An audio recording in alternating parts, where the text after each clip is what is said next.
Hello student, आज हमारा discrete का क्लास 9 है।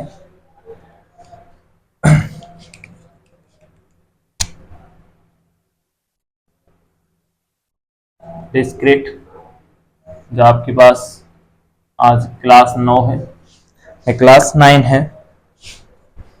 ओके, देखिए हमने जो पढ़ लिया था अभी तक, लास्ट में हमने पढ़ा था डी मॉर्गन लॉ।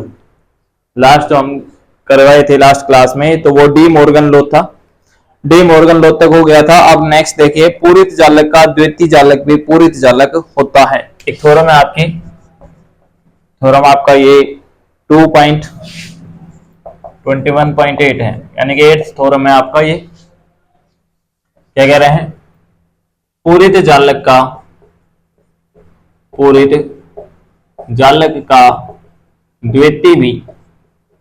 द्वितीय भी पूरित जालक होता है। पूरित जालक होता है, ठीक है। यानी कि ड्यूअल ऑफ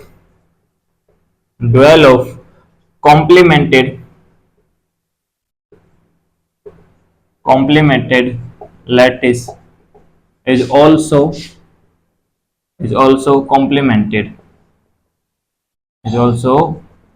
complemented, ठीक है।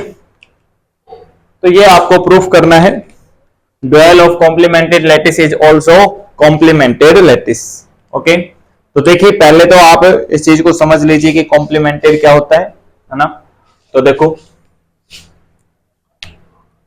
कॉम्प्लीमेंटेड क्या है? यदि आपके पास हर एक एलिमेंट का, यानी कि लैटिस का प्रत्येक अवयव का क्या मिल रहा हो? कॉम्प्लीमेंट मिल रहा हो। देयर एग्जिस्ट ए डैश, है ना। या ए डैश को आप कैसे लिखते हो? यदि कॉम्प्लीमेंट है तो a plus A dash is equal to 1 आता है, और a dot A dash is equal to क्या आता है? 0 आता है। a डॉट ए डैश, यहाँ पे सॉरी आप जालक की बात कर रहे हैं तो a जॉइन ए डैश, और यहाँ पे क्या बात करते हैं? a मीट ए डैश की बात करते हैं, ठीक है। वो प्लस डॉट जो है वो अपने नेक्स्ट जो चैप्टर है बूलियन अलजेब्रा, तो उसके अंदर बात करते हैं। a join A dash is equal to 1 आना चाहिए, और a meet A dash is equal to 0 आता है। यह हर एक एलिमेंट के लिए। तो आप कहते हो कि जो लैटिस है वो कैसी है? Complimented lattice. वो लैटिस कैसी होती है? कॉम्प्लीमेंटेड लैटिस होती है। अब हमें यही देखना है, देखो जैसे आपने एक एल आर, ये रिलेशन अपना कौन सा है? वही रिलेशन है। रिलेशन कौन सा है? ये partial order relation. Through out इसी की बात कर रहे हैं। तो देखो जब एल आर एक जालक है, और साथ में साथ कैसा जालक है? ये पूरित जालक है। तो पूरित जालक है, इसका मीनिंग है आपके पास कि यहां पे आपको हर एक एलिमेंट का क्या मिल रहा है? एक ए डैश मिल रहा है, जो किस कंडीशन को सेटिस्फाई करता है? A plus A dash is a join A dash is equal to 1 and a meet A dash is equal to 0। तो इस कंडीशंस को सेटिस्फाई कर रहा है। दैट मींस यहां से मीनिंग निकलता है कि जो सुप्रीमम है किसका? एक का, और ए डैश का, वो किसके बराबर है? 1 के बराबर। यहां से मीनिंग निकलता है कि इन्फीमम जो है ए और ए डैश का, वो किसके बराबर है? 0 के बराबर। अब अपने को जो प्रूव करना है वो क्या प्रूव करना है? कि इसका जो ड्यूअल है, यानी कि आर इनवर्स के रेस्पेक्ट में इस एल के ऊपर जो भी जालक बन रहा है ना, वो भी कैसा होना चाहिए? पूरित जालक होना चाहिए। वो भी कैसा होना चाहिए? पूरित जालक होना चाहिए। और पूरित जालक के लिए आपको ये कंडीशन सेटिस्फाई करानी पड़ेगी, मतलब कि for all A belongs to L के लिए आपको एक ए डैश ढूंढना पड़ेगा, जब आपका supremum such that a join A dash is equal to 0 आए, और a meet A dash is equal to 1 आए, ठीक है। यहां पे a join A dash is equal to 1, तो इनवर्स फंक्शन के लिए इनवर्स रिलेशन के लिए जो जॉइन है वो 0 के बराबर, यहां पे जॉइन 1 के बराबर था, यहां पे मीट 1 के बराबर, तो यहां पे मीट 0 के बराबर। दैट मींस आपको जो इनका सुप्रीमम है ए डैश का, वो 0 के बराबर प्रूव करना है, और इनका जो इन्फीमम है ए डैश का, वो उसको 1 के बराबर प्रूव करना है। तो थोड़ा आई थिंक समझ में आ गई होगी सबको कि करना क्या है हमें, ठीक है। तो सबको समझ में आ गया होगा कि करना है क्या।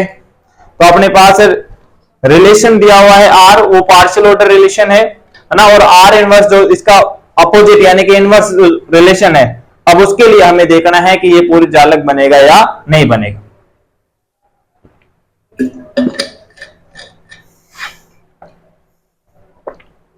तो चलो देखते हैं।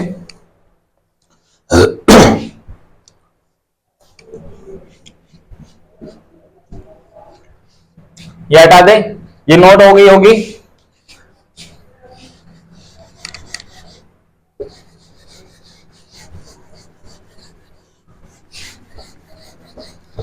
अब जिसको पीछे वाली जो डेफिनेशन से याद होंगी सुप्रीमम इन्फीमम की, तो आई थिंक वो कवर कर जाएगा। ठीक है, यदि आपने याद किए हैं तो प्रूफ देखिए, अभी इसको थोड़ा रहने देते हैं। प्रूफ माना एल आर एक पूरित जालक, एल आर एक पूरित जालक है ना, तो इंग्लिश बना सकते हैं लेट एल आर बी ए कॉम्प्लीमेंटेड लैटिस। आपको यहां लिखा हुआ है एल आर एक पूरित जालक है। आते आते for all A belongs to L के लिए आपको a join A dash is equal to मिल जाएगा 1 and a meet A dash is equal to आपको मिलेगा 0। इसका मीनिंग है कि supremum of a dash is equal to 1 है, और यहां से इसका मीनिंग है कि infimum a dash is equal to 0। अब सुप्रीमम और इन्फीमम की कंडीशन लगाएं। सुप्रीमम क्या होता है, जो एलिमेंट होते हैं उनसे बड़ा होता है सुप्रीमम, और इन्फीमम एलिमेंटों से छोटा होता है। तो जब सुप्रीमम ए और ए डैश का क्या है 1 के बराबर है, दैट मीन्स हम ये लिख सकते हैं सुप्रीमम 1 है, तो यहां से लिखो ए लेस देन इक्वल, या फिर अपना रिलेशन यहां पे क्या है आर है, तो लिख दें A R supremum of A comma A dash, A R, और दूसरे साथ के साथ यहां पे और लिखें ये भी कि ए डैश जो है वो भी एक एलिमेंट है, और तो वो भी क्या होगा सुप्रीमम से छोटा रहेगा। ठीक है, इतना चीज समझ में आ रहा है। ओके, तो यहां से आपके पास आता है a related supremum A dash किसके बराबर दे रखा है 1 के, तो ए आर 1, और यहां से आप इसको एंड कर लें ए डैश आर, यहां पे भी क्या आएगा 1 आएगा। अब इनवर्स फंक्शन डिफाइन करें या इनवर्स रिलेशन, तो यहां से आपके पास आता है कि 1 आर इनवर्स ए, और यहां से आ जाएगा 1 आर इनवर्स ए डैश। यानी कि आपको क्या मिला कि जो आर के लिए ये जो 1 सुप्रीमम था, अब आर इनवर्स के लिए क्या बन गया है, देखो ये एलिमेंटों से छोटा आ गया है, तो एलिमेंट से जब कोई भी छोटा आता है तो वो कौन होता है, इन्फीमम होते हैं या लोअर बाउंड होते हैं। ठीक है, तो अभी हमें इन्फीमम प्रूफ नहीं हुआ है, अभी ये प्रूफ हुआ है कि जो 1 है वो लोअर बाउंड है। इन्फीमम के लिए अपने को ये देखना पड़ेगा कि जो ये 1 है वो ग्रेटेस्ट लोअर बाउंड है। ठीक है, तो इन्फीमम की डेफिनेशन ग्रेटेस्ट लोअर बाउंड से दी जाती है, तो अभी लोअर बाउंड प्रूफ हुआ है, तो यहां से हम लिख सकते हैं there implies 1 is lower bound, 1 is lower bound of A and A dash. A और ए डैश का क्या आ गया, ये लोअर बाउंड मिल गया। Now we will show, now we have to show, अब अपने को जो सिद्ध करना है वो ये सिद्ध करना है कि 1 is greatest lower bound, greatest lower bound. अपने को ये प्रूव करना है कि जो 1 है वो क्या मिले आपको, ग्रेटेस्ट लोअर बाउंड बन जाए। ठीक है, तो इसके लिए आप वही कंपैरिजन करना पड़ेगा कि दूसरा एक लोअर बाउंड लेना पड़ेगा आपको। दूसरा जब लोअर बाउंड लोगे है ना, तो उसको दिखाना पड़ेगा कि वो लोअर बाउंड आपका 1 से छोटा है।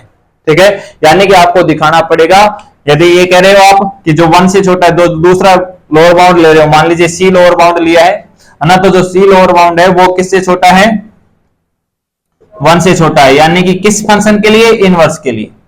किसके लिए है ये, इनवर्स के लिए। तो यहां पे लिख देता हूं 1 is lower bound of A and A inverse for relation R inverse, for relation R inverse.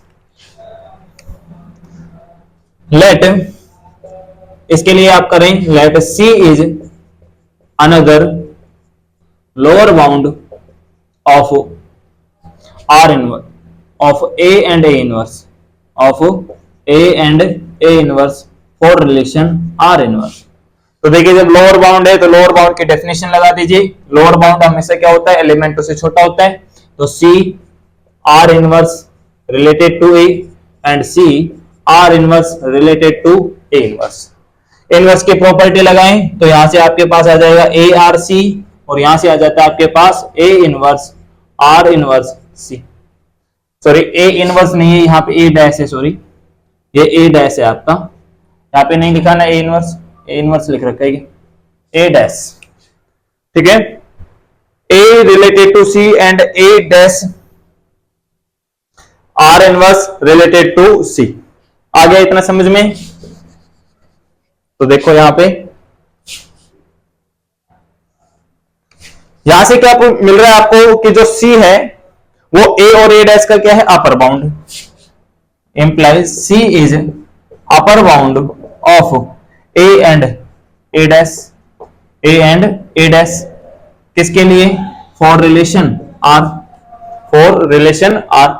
लेकिन आप ये देख रहे हो कि जो वन है वो क्या है आपका सुप्रीमम, तो यहां पे लिख देंगे बट वन क्या है आपका सुप्रीमम है किसका, ए और ए डैश का, किसके अंदर, फॉर रिलेशन आर। तो जो सुप्रीमम होता है ये बताइए कौन सा होता है, लीस्ट अपर बाउंड होता है। तो जो ये अपर बाउंड, जो दूसरा अपर बाउंड मिला है आर के लिए, किसका, ए और ए डैश का, जो अपर बाउंड मिला है सी है ना, वो क्या रहेगा, सुप्रीमम से बड़ा रहेगा। तो देयरफॉर सी इज बड़ा, सी बड़ा रहेगा तो यानी कि क्या आएगा, वन रिलेटेड टू आएगा C, one related to C, okay. और यहां से आप दोबारा से इनवर्स की प्रॉपर्टी लगाएं तो किसके, C R inverse one, C R inverse one. तो यहां से आपको यही प्रूव करना था कि जो आपका वन है जो लोअर बाउंड था, दूसरा लोअर बाउंड आपने सी लिया है ना, तो वो कैसा मिल गया आपको, इस वन से छोटा मिल गया। तो यहां से मिला आपको कि one is greatest lower bound, greatest lower bound of A and A dash for relation R inverse, for relation R inverse, okay. So आप यहां से लिख सकते हो एक चीज, क्या लिख सकते हो कि जब लोअर बाउंड मिला है, ग्रेटेस्ट लोअर बाउंड मिला है, तो यहां पे लिख दो, यहां पे देखिए ग्रेटेस्ट लोअर बाउंड क्या कहते हैं, इन्फीमम। सो इन्फीमम आपके पास a, a dash is equal to आ गया वन, और इन्फीमम को डिनोट करने का क्या तरीका है, a meet A dash is equal to one, और यही हमें प्रूव करना था। तो एक पार्ट प्रूफ हो गया है कि जो इसका a join A dash relation के लिए, आर रिलेशन के लिए जो सुप्रीमम था वो आर इनवर्स रिलेशन के लिए क्या आ गया है, इन्फीमम आ गया, ठीक है। नोट कर लीजिए, ये नोट हो गया। इसको आप इक्वेशन नंबर जो है वो फर्स्ट डाल दें, इक्वेशन क्या लिखते हैं इसे, फर्स्ट लिख दें। अब सेकंड की बात करते हैं, हटाएंगे सारा, ठीक।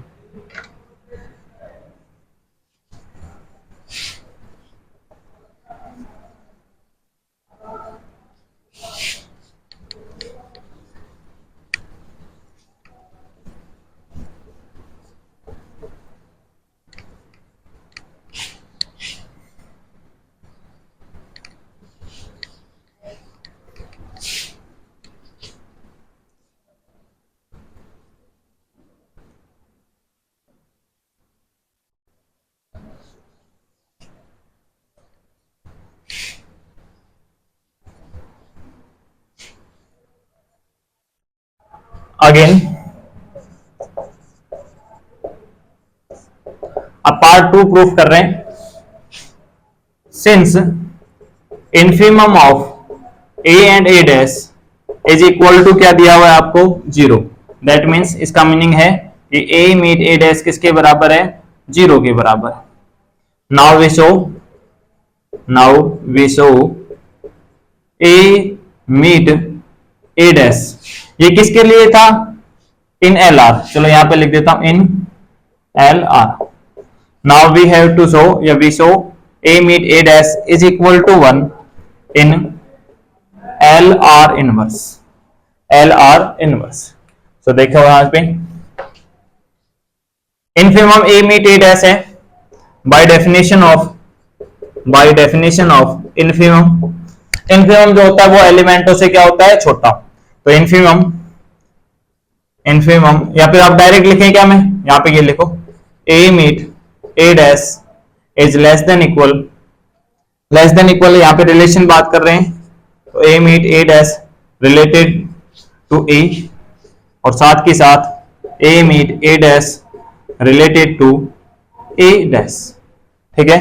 a meet a dash किसके बराबर है अपना, 0 के बराबर है, तो 0 related to a and 0 related to a dash, related to a dash।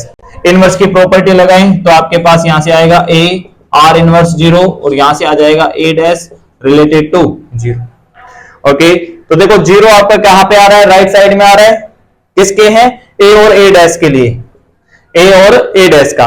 तो a और a dash के लिए है आपका मीनिंग है, तो यहां से आपके पास मिलता है 0 इज अपर बाउंड, अभी लिख देता हूं completely, 0 is upper bound of a and a dash for relation R inverse, for relation R inverse।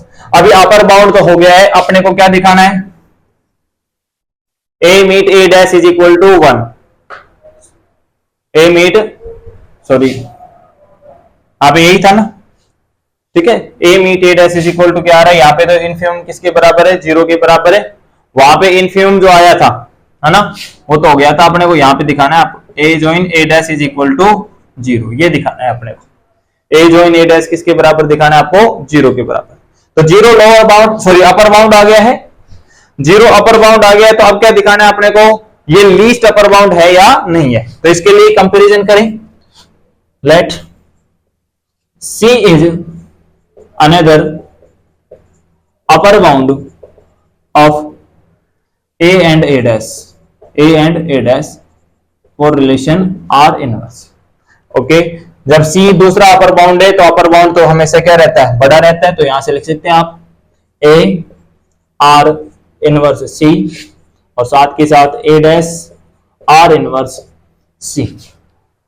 Okay, upper bound का डेफिनेशन यहां से आपके पास आ जाता है C R A और यहां से आ जाता है आपके पास C R A डैश।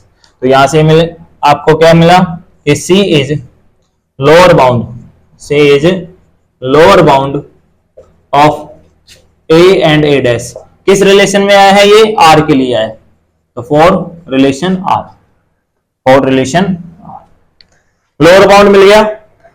लेकिन हम देख रहे थे वहां पे जो लोअर बाउंड है इनफिमम क्या था उसका, R का इनफिमम क्या है, A meet A dash is equal to 0, but यहां पे लिख देंगे 0 इज लीस्ट अपर बाउंड या फिर 0 is infimum, 0 is infimum of a dash, है ना, कौन से रिलेशन के लिए, आर के लिए।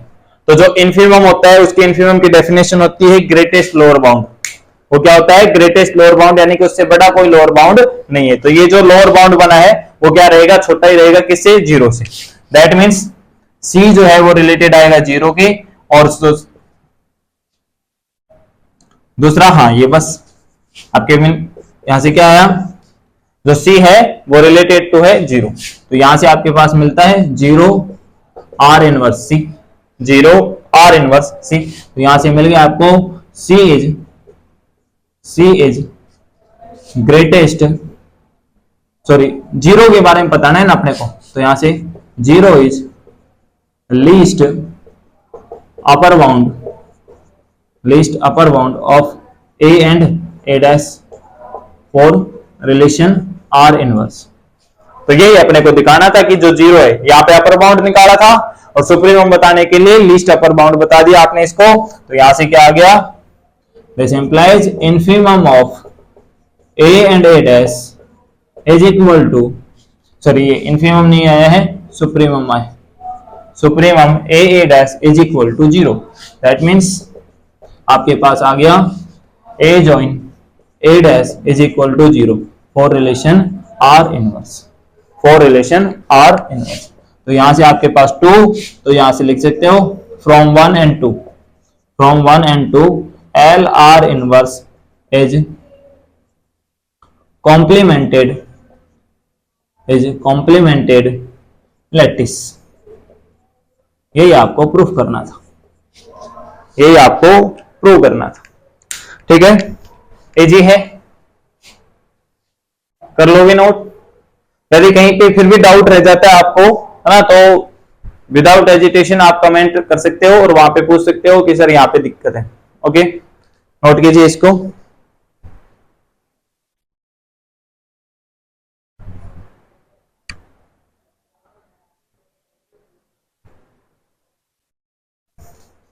हो गया है नोट, चलिए आगे।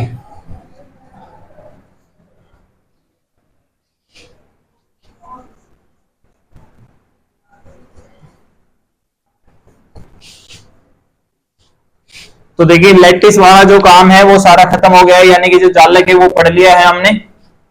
अब आगे जो पढ़ना है वो है श्रृंखला और प्रतिश्रृंखला, श्रृंखला और प्रतिश्रृंखला, chain and anti chain, chain and anti chain. Heading डालिए।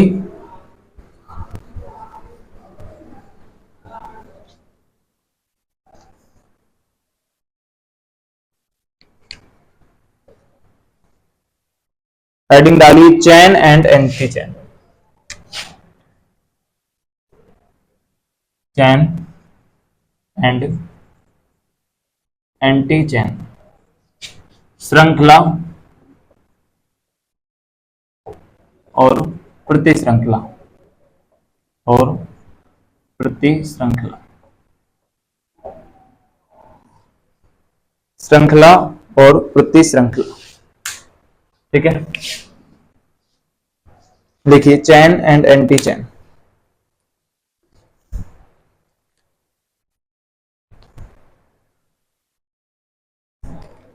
देखिए हिंदी में लिख लो।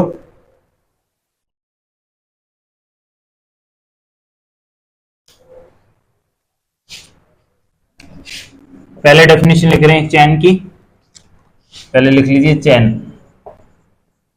या श्रृंखला। देखो इसमें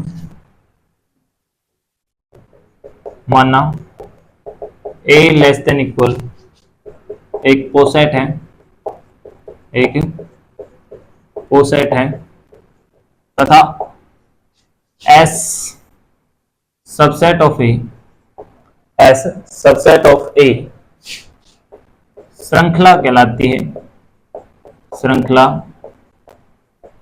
कहलाती है यदि, यदि इसके किन्हीं भी, या फिर इसको ऐसे लिखो, यदि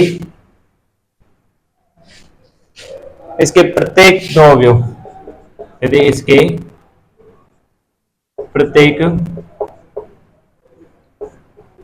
दो अवयव संबंधित हैं, प्रत्येक दो अवयव संबंधित हैं। देखिए let A less than equal A be a poset ना, as a subset of A, as a subset of A is said to be chain, as a subset of A is said to be chain if its every two elements, if its every two element are related, if its every two elements are related। ठीक है, आ गया समझ में। अब next लिखिए anti चैन, next definition लिखिए anti चैन या प्रतिश्रृंखला, प्रतिश्रृंखला लिख रखा है वैसे तो ऊपर। अब इसमें लिखो माना ए लेस देन इक्वल, ए लेस देन इक्वल एक पोसेट है and S is subset of A, and S is subset of A, then S is S subset of A, तब S को प्रति श्रृंखला कहते हैं, तब S को प्रति श्रृंखला कहते हैं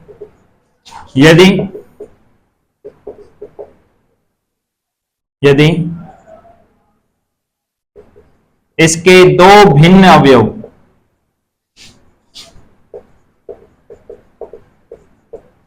यदि इसके दो भिन्न भिन्न अवयव या भिन्न अवयव संबंधित नहीं है।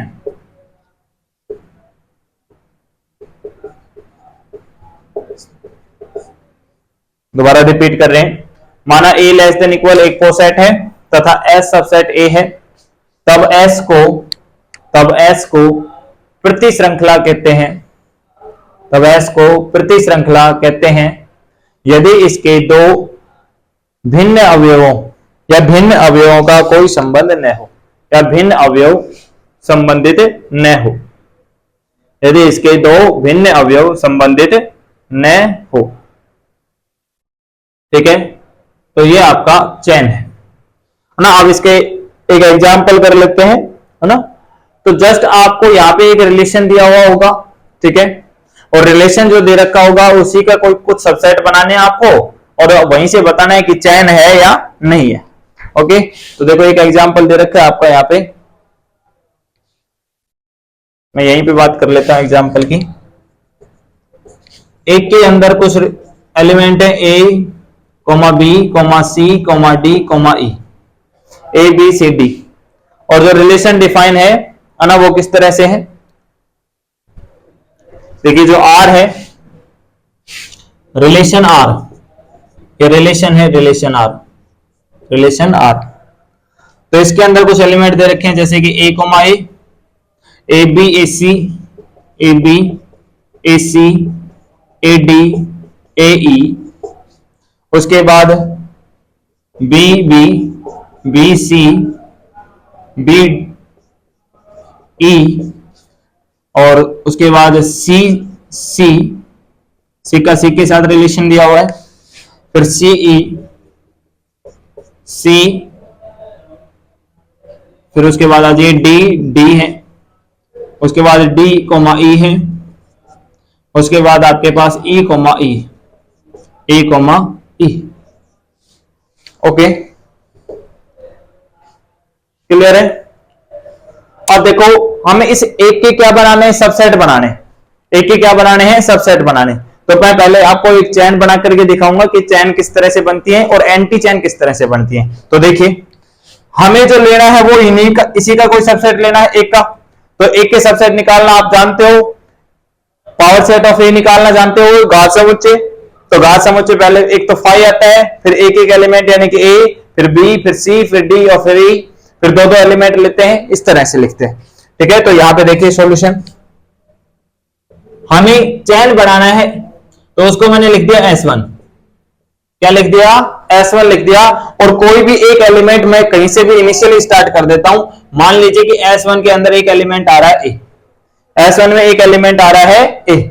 ओके, अब मैं देखूंगा कि एक का किसके साथ, क्योंकि अपन चैन बना रहे हैं, तो यदि आपने एक को शामिल किया है, ए शामिल कर लिया है आपने, दूसरे एलिमेंट को यदि शामिल करना है तो आपको देखना पड़ेगा कि रिलेशन उसके साथ है या नहीं है।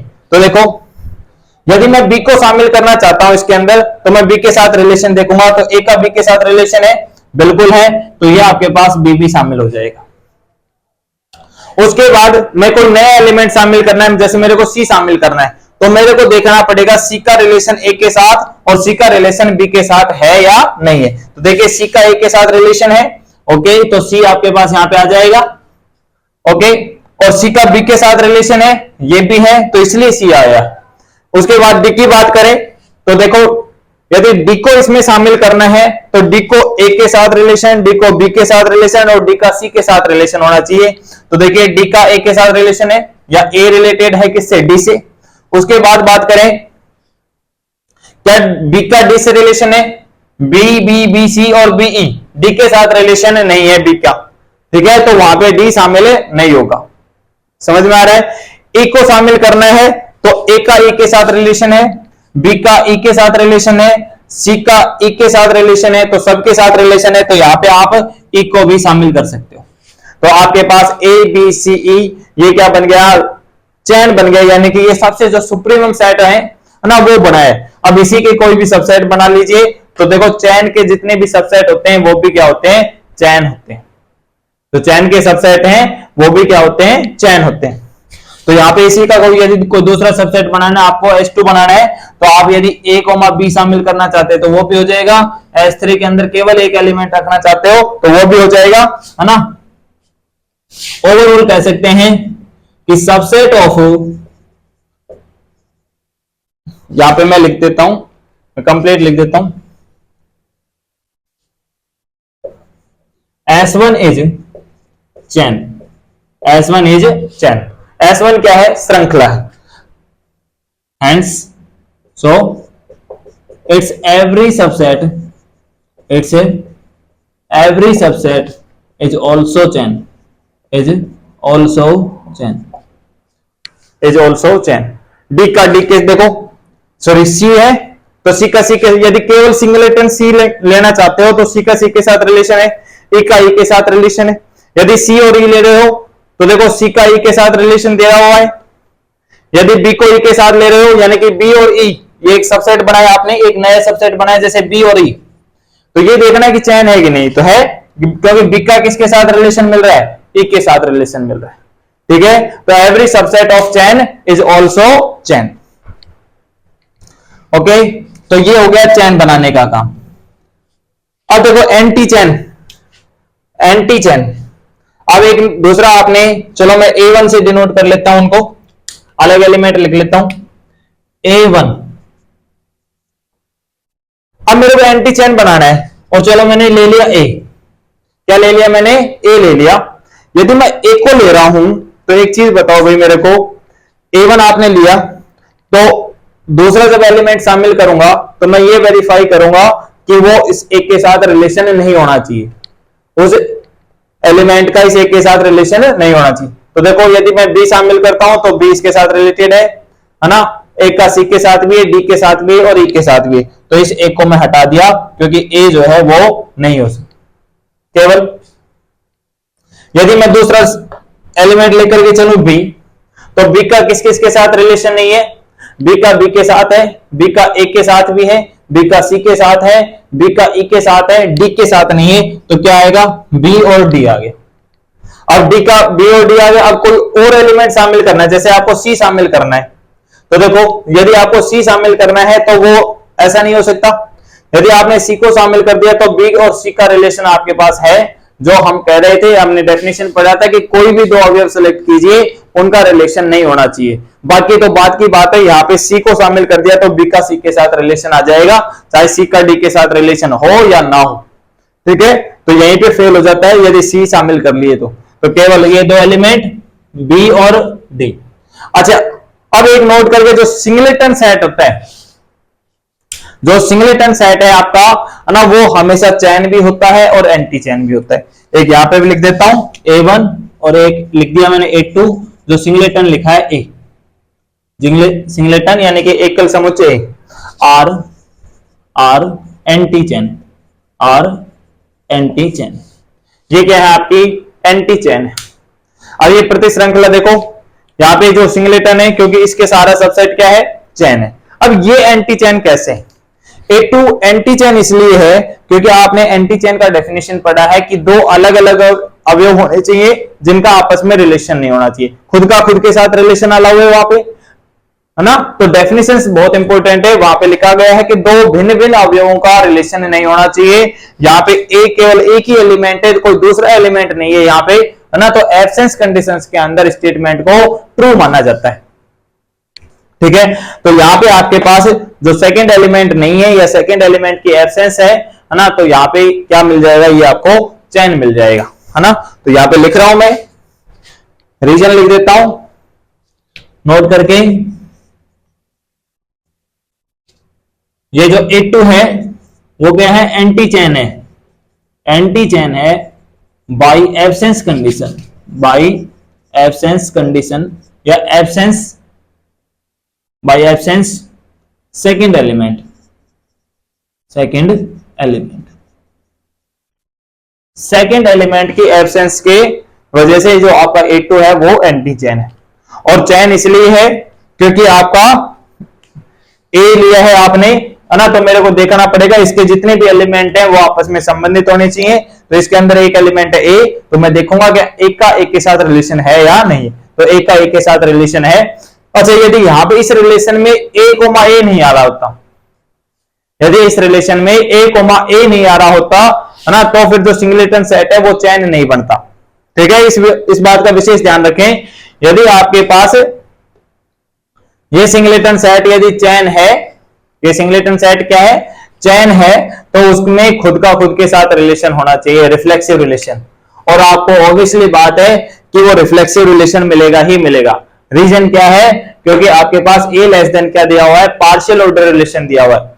ये जो साइन है आपका लेस देन इक्वल का, वो कैसा कौन सा है, पार्शियल ऑर्डर रिलेशन। और पार्शियल ऑर्डर रिलेशन में स्वतुल्य भी होता है और प्रतिसम्मित भी होता है और संक्रामक भी होता है।